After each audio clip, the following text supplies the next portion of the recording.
My name is Bill Cundiff. I'm from Agate. I am also the president of the U.S. Air Force Veterans Association. And I want to thank all of you for allowing us to express our opinion on this bill. I also respect other opinions now and other opinions later on today and this afternoon. We all have our opinion, and I'm here today to tell you about my opinion.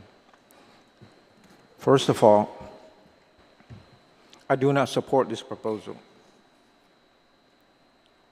25 of the U.S. Air Force Veterans Association members do not support this proposal. 40 members of the TOGI group, the TOGI group are recovering addicts. 40 members do not support this group. Almost all of them, or all of them, do not support this bill at all. These are recovering addicts. They're trying to straighten out their life, and they do not support this bill at all. I have no qualms with people doing their thing on their lives. I really don't have. You can smoke marijuana, you can gamble your way of life. I have no problem with that at all. To each his own. However, if what you're doing creates problem for this community, whereby it causes strain on a lot of the agencies and taxes my pocketbook, then I have a problem. I don't have any problem with what you do. But when you tax my pocket, then I have a problem. Bill 32-35 is an unfunded mandate. It is an unfunded mandate, and it creates more liability for this government. You will create more strain, more tasks to get this program off the ground should it pass. And all we talk about here this morning so far is what other people are doing. There is no study whatsoever that you have done that I've read on your webpage about this program. There is no study about how it's going to affect Guam. All we talk about is how it affects everybody. Take the time, do not rush, and study what the impact on this law will be for the island. And I respect you if you do that. This is a quick fix to patch that many leaks, many financial leaks that we have in this government. There is where you need to concentrate, not this bill.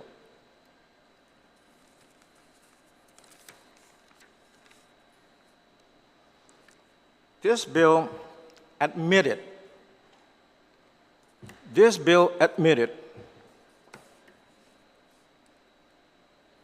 that there will be problems. The unwritten, the unfunded problems. What I'm talking about is the unintended consequences. You don't have any study about what the unintended consequences is. All you think about is what money you can bring into the coffers of this government by way of this bill, this program. Look at section, your legislative finding and intent. It says, and this is the proof of the problems you just admitted with this program. It says, the legislature in Guam finds that the interest of enhancing revenue for public purposes with the creation of a new industry, enhancing individual freedom, and promoting the efficient use of law, enforcing resources, the use of cannabis should be legal for persons 21 years of age and older, and the production, this is so confusing, and the production and sale of cannabis should be regulated for public health, welfare, safety, and taxation purposes. What? This is so confusing. What are you talking about? What you've just admitted is that you have unintended consequences. What does regulated mean? Regulated means to control. What do you want to control? Why would you want to control public health? What do you want to regulate public health? Why do you want to regulate safety and welfare? Why? The unintended consequences is there. You must admit that.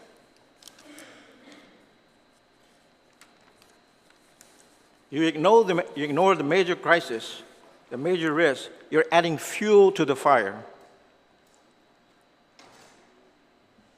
That I do not see anywhere in this law, that instructs the other agencies where people may have to go if they have a problem with cannabis. I don't see any part of this law that instructs to collect data to see if there are marijuana problems related to this law. I don't see any data. I don't see anybody being instructed to do that. So this is one reason why we cannot show that there's a problem with marijuana, because we have no data here. We have no future data to say that there's a problem.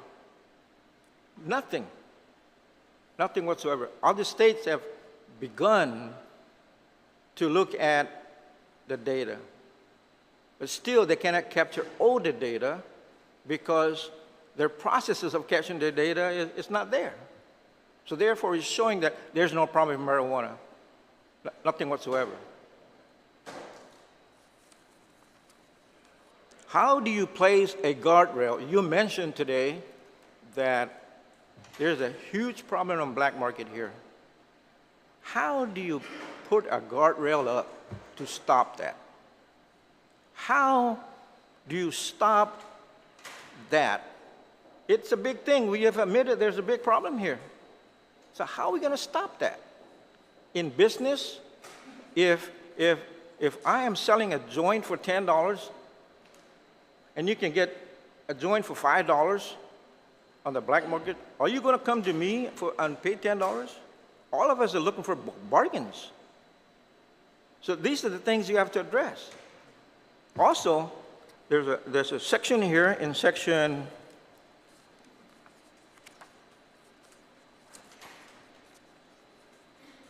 I got the number, 8103, subsection 8103, personal use of cannabis.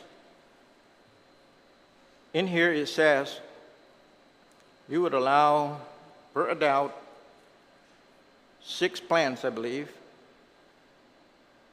and only one house would be allowed to have the plant. That's what it's saying. How do you control that? If you have 10,000 people planting, how do you control the legality of these things? If you have 10 people in the house who wants to plant marijuana, how do you control that? Would you allow those 10 guys or people to plant marijuana in only one home? If you allow them, that then becomes a production place for marijuana. What about the police department? Does the police department have a well-proven tool to field test either presence or impairment with cannabis for suspected impaired driving? This is the unfunded mandate that we're trying to, wow, this is a problem.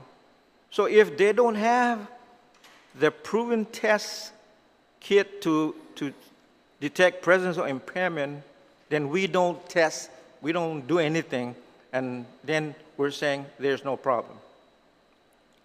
What is the possibility of negative problem, false negative tests created by law enforcement for not routinely taking people to the hospital for blood tests or urine tests? I was a drug manager in the Air Force, and we lost many cases because we didn't test properly.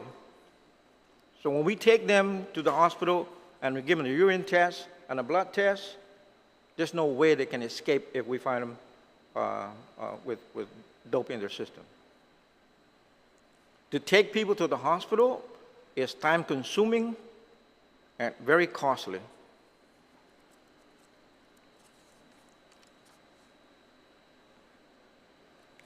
as the gentleman mentioned, the Department of Justice.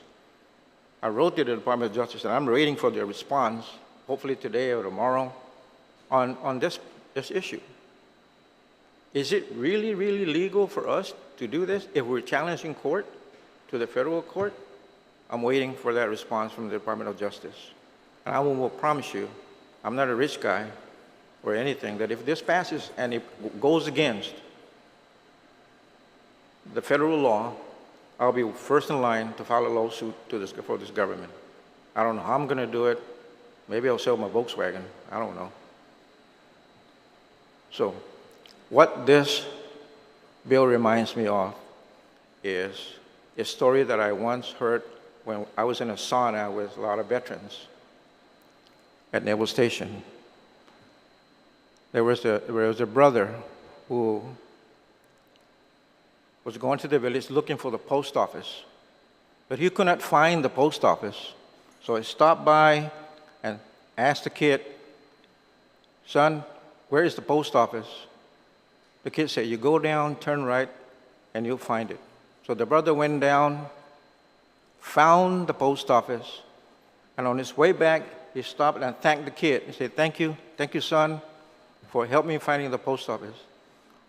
One day, I'm going to show you the road to heaven. The kid turned around and said, "How can you show me the road to heaven when you don't know where the post office is at?" This is what we're doing with, I'll cut it short here and say that this is very counterproductive. It is a slap to the face to a lot of our professional teachers who are teaching our children to stay clean, to stay away from drugs. Thousands of kids are taught this every single day. How are we going to stop this from happening? How? What would you do? What would you do, all of you, if you found your kid smoking marijuana? What would you do if you find your grandchild smoking marijuana? You're a small kid. What would you do? And why would it be only good for those over 21 years old and not good for those kids? Why? Thank you. Thank you, Mr. Cundiff. Just to answer that question, I would personally tell my kid to wait until he or she is 21 to make that decision.